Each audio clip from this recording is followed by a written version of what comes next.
அன்பார்ந்த சகோதர சகோதரிகளே, அந்த அடிப்படையிலே எங்களுக்கு இப்படியான ஓர் அழகான வாழ்வை தந்தது யார் என்பது எங்களுக்கு முன்னால் இருக்கின்ற கேள்விக்குறி. சகோதரர்களே, சகோதரிகளே, எங்களுக்கு இப்படியான ஒரு வாழ்வை தருவதற்கு ஒரு மரத்துக்கு முடியுமா, அல்லது ஒரு கல்லுக்கு முடியுமா, அல்லது ஏனைய படைப்பினங்களுக்கு, சூரியனுக்கோ அல்லது சந்திரனுக்கோ அல்லது நெருப்புக்கோ, இன்று மனிதர்கள் கடவுள் என்று சொல்லி வணங்குகின்ற இவைகளுக்கு ஒரு மனித வாழ்வை கொடுப்பதற்கு முடியுமா என்று பார்த்தால், நம் அனைவரும் ஒருமித்த குரலிலே என்ன சொல்லுவோம்? இவைகளுக்கு முடியாது. அல்லது அன்பார்ந்த சகோதர சகோதரிகளே, இந்த வாழ்வை பெற்றுக்கொள்வதற்கு நாம் ஏதாவது முயற்சி செஞ்சு இந்த வாழ்வை நாம் பெற்றுக்கொண்டோமா? அல்லது எமக்கு இப்படியான ஒரு வாழ்வை மனிதர்களாக சேர்ந்து அவர்கள் தந்தார்களா என்று பார்த்தால், நம் அனைவரும் மிகவும் கண்ணியப்படுத்துகின்ற, மிகவும் இரக்கம் காட்டுகின்ற எம்முடைய தாய்க்கு உரிய அந்தஸ்தை கொடுக்க வேண்டும் என்பதிலே இஸ்லாம் மிகவும் தெளிவாகவே எங்களுக்கு சொல்லுகின்ற விடயம் என்னவென்றால், தாய்க்கு சீ என்ற ஒரு வார்த்தையை கூட நீங்கள் கூறக்கூடாது, அவர்களுக்கு நீங்கள் காலம்பூராக பணிவிடை செய்ய வேண்டும் என்று. இப்படிப்பட்ட இந்த தாய்க்கு கூட முடியுமா ஒரு மனித வாழ்வை பெற்றுக் கொடுப்பதற்கு என்று பார்த்தால், ஒரு மனிதன் இந்த உலகத்திலே, ஒரு குழந்தை இந்த உலகத்திலே பெறுவதற்கு அந்த தாய் காரணமாக இருக்கின்றாலே ஒழிய, அந்த தாய்க்கு கூட தனக்கு தேவையான பிள்ளை ஆண் பிள்ளையா பெண் பிள்ளையா, அந்த பிள்ளையுடைய வர்ணம், இந்த பிள்ளையுடைய நிறம் என்ன, அந்த பிள்ளையுடைய தகைமைகள் தகுதிகள் எப்படியாக இருக்க வேண்டும் என்பதை தீர்மானிக்க கூட அந்த தாய்க்கு முடியாமல் இருக்கின்றது. அந்த அடிப்படையிலே எங்களுக்கு இந்த வாழ்வை பெற்றுத்தந்தது யார் என்பதை அறிந்து கொள்வதற்கு நான் உங்களுக்கு கூறவில்லை புத்தகங்களை, வேத நூட்களை புரட்டி ஆராய்ச்சி செய்து அதில் ஒரு இறுதி முடிவை எடுங்கள் என்று. மாறாக எங்களுக்கு இயற்கையே தந்திருக்கின்ற 2 விடயங்களை வைத்து அதை நான் உங்களுக்கு தெளிவுபடுத்துவதற்காக வேண்டி முயற்சி செய்கின்றேன். அதிலே முதலாவது விடயம் என்னவென்றால், எங்களை படைத்த அந்த படைப்பாளன் எங்களை இந்த உலகத்திலே இப்படியான அழகான ஒரு வடிவத்திலே, அழகான ஒரு தோற்றத்திலே எங்களை யார் படைத்தானோ அந்த படைப்பாளன் அவனை பற்றிய நம்பிக்கையையும் உள்ளத்திலே அதை பற்றிய தெளிவான நம்பிக்கையை வைத்தவனாகத்தான் எங்களை படைத்திருக்கின்றான். யாராவது ஏதாவது ஒரு தவறு செய்துவிட்டால், ஒரு தவறு செய்தவனுடைய உள்ளம் குறுகுறுக்கும். ஏன்? மனச்சாட்சி என்று சொன்ன ஒன்று இருக்கிறது. இந்த மனச்சாட்சி உலகத்திலே மறுக்க முடியாத ஒரு சாட்சியாக இருக்கின்றது. நாவு பொய்யாக அதை மொழிந்து விட்டாலும், வேறு விடயங்களை மொழிந்தாலும், ஒவ்வொரு மனிதனுடைய உள்ளத்திலும் தெளிவான சத்தியத்தை அவன் படைத்திருக்கின்றான். அந்த அடிப்படையிலே கடவுள் பற்றிய நம்பிக்கையை ஒரு மனிதன் ஏதாவது ஒரு தனக்கு ஆபத்து நேரிடுகின்ற பொழுது, தனக்கு ஏதாவது தீங்கு ஏற்பட போகின்றது என்பதை அறிந்தவுடன் ஒவ்வொரு மனிதனும் சொல்லுகின்ற வார்த்தை என்ன? அவன் சொல்லுகின்ற வார்த்தை கடவுளே என்று சொல்லுவான். யாராவது ஒருவர் ஒரு அநியாயத்தை செய்து விட்டார் என்று சொன்னால் நாங்கள் யாரிடத்திலே பொறுப்பு சாட்டுவோம்? இதை கடவுள் பார்த்து கொள்வான், கடவுள் பார்த்து இதற்கு கூலி கொடுப்பான் என்று அந்த நேரத்திலே நாங்கள் விரும்பியோ விரும்பாமலோ எங்களுடைய வாயிலிருந்து வெளிப்படக்கூடிய வார்த்தைகள். அன்பார்ந்த சகோதர சகோதரிகளே, இது ஒரு விடயம். அதாவது எங்களுடைய படைப்பாளன் அவன் வேறு யாரும் கிடையாது, உண்மையான கடவுள் என்பது. சரி, தற்பொழுது இன்னும் ஒரு கேள்வி. இந்த கடவுள் எங்கே இருக்கின்றான்? இந்த கடவுள் எங்கே இருக்கின்றான் என்பதை பற்றிய அறிவு கூட ஒவ்வொரு மனிதனுடைய ஆழ்ந்த உள்ளத்திலும் தெளிவாக இருக்கின்றது. ஒரு சின்ன பிள்ளையிடத்திலே போய் நாங்கள் கேட்டால், பிள்ளையே கடவுள் எங்கே இருக்கின்றான் என்று சொல்லி அந்த சின்ன பிள்ளை தெளிவாக நமக்கு சொல்லித்தரும், கடவுள் மேலே இருக்கின்றான், கடவுள் ஆகாயத்திலே இருக்கின்றான் என்பதை அந்த சின்ன பிள்ளை எங்களுக்கு தெளிவாக சொல்லித்தரும்.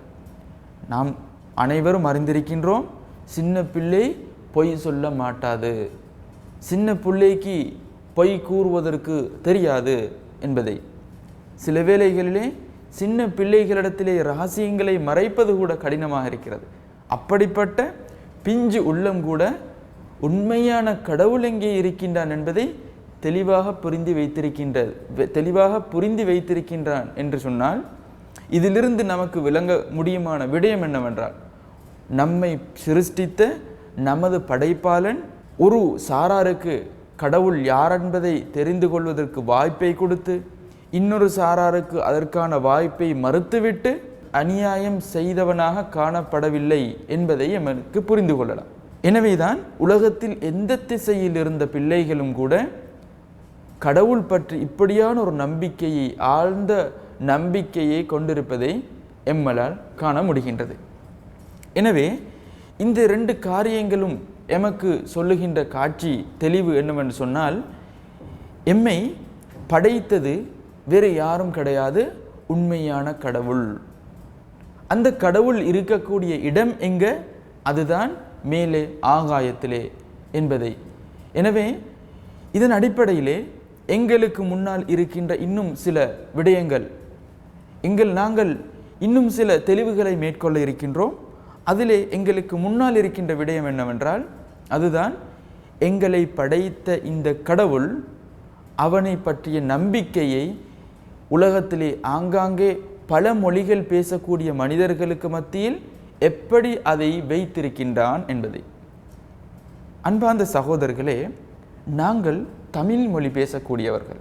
எனவே எமக்கு ஏதாவது ஆபத்து, துன்பங்கள், கஷ்டங்கள் நேர்ந்துவிட்டால் நாங்கள் கடவுளை என்று அழைக்கின்றோம். நியாயம். ஏன்? நாம் பேசுகின்ற மொழி தமிழ் மொழி என்பதனால். சரி, இதே பிரச்சினை, இதே ஆபத்தான ஒரு நிலைமை, இதே ஒரு துன்பகரமான ஒரு நிலைமையை ஆங்கில மொழி பேசக்கூடிய ஒருத்தருக்கு நேரிட்டால் அவர் யாரை அழைப்பார்? அவர் மை கோட் என்று சொல்வார். இதே பிரச்சினை சிங்கள மொழி பேசக்கூடிய ஒருத்தருக்கு ஏற்பட்டுவிட்டால் அவர் யாரை அழைப்பார்? அவர் மகே தெய்யனே என்று சொல்லி அழைப்பார். அந்த அடிப்படையிலே அரபு நாடுகளிலே அரபு மொழி பேசக்கூடியவர்களுக்கு ஏதாவது ஒரு பிரச்சனை ஏற்பட்டுவிட்டால் அவர்கள் யாரை அழைப்பார்? அவர்கள் தன்னை சிருஷ்டித்த அந்த கடவுளை எப்பெயர் கொன்று அழைப்பார்? அவர்கள் கடவுளே என்று அழைக்க மாட்டார், மை கோட் என்று அழைக்க மாட்டார், தெய்யனே என்று அழைக்க மாட்டார். ஏன்? இவைகள் வேறு மொழிகள் என்பதனால். எனவே அவர்களுடைய மொழியில் அவர்களை சிருஷ்டித்த கடவுளை எப்பெயர் கொன்று அழைப்பார் என்றால் யா அல்லாஹ். எனவே அல்லாஹ் என்று சொல்லக்கூடிய இந்த அர்த்தத்தை இன்று மக்கள் எப்படி புரிந்து வைத்திருக்கின்றார்கள் என்றால், அல்லாஹ் என்றால் அது முஸ்லிம்களுடைய கடவுள், எங்களுக்கென்று வேறு கடவுள் இருக்கின்றது என்று. ஆனால் தெளிவு அப்படி கிடையாது. மாறாக அரபியிலே படைப்பாளனுக்கு அல்லாஹ் என்று அழைக்கின்ற அதே நேரத்திலே தமிழிலே நாங்கள் கடவுள் என்று சொல்லுகின்றோம், ஆங்கிலத்திலே கோட் என்று சொல்லுகின்றோம். எனவே எங்களுக்கு முன்னால் இருக்கின்ற மற்ற விடயம் என்னவென்றால், இப்படிப்பட்ட கடவுள் அவனுக்கு இருக்கின்ற தகைமைகள், தகுதிகள் என்ன? அவன் எப்படிப்பட்டவன்? கடவுள் என்று நாங்கள் சொல்லுகின்றோம், அவன்தான் எம்மை படைத்தவன் என்று சொல்லுகின்றோம். நாங்கள் ஒவ்வொரு விடயத்தையும் ஒருவருக்கு பொறுப்பு கொடுக்கின்ற நேரத்திலே அவர் இதற்கு தகுதியுள்ளவரா என்று பார்த்து நாங்கள் கொடுக்கின்ற காட்சியை நாங்கள் பார்க்கின்றோம். நமக்கு ஏதாவது நோய் ஏற்பட்டு விட்டால் ஏதோ ஒருத்தர் வைத்தியர் என்று சொல்லுகின்றார், அவரிடத்திலே போய் நாங்கள் மருந்தெடுக்கின்றோம் என்று அல்ல. அவருக்கு அவரிடத்திலே மருந்தெடுத்து அவரிடத்திலே போய் பரிகாரம் தேடி அவர் ஒழுங்கான முறையில் குணமடைந்திருக்கின்றாரா என்பதை நாங்கள் பார்த்து கேட்டு அந்த இடத்துக்கு போய் பரிகாரத்தை பெறுகின்றோம். ஒருவர் ஆசிரியர் என்று சொல்லிவிட்டால் அவருக்கு நாங்கள் படித்து கொடுங்கள் என்று சொல்ல மாட்டோம். மாறாக அவரிடத்தில் அதற்கான தகுதி இருக்கின்றதா என்பதை பார்க்கின்றோம். ஒருவருக்கு வாகனம் செலுத்துவதற்கு ஓட்டுவதற்கு முடியும் என்று வாயினால் சொல்லிவிட்டால் நாங்கள் ஏற்றுக்கொள்ள மாட்டோம்.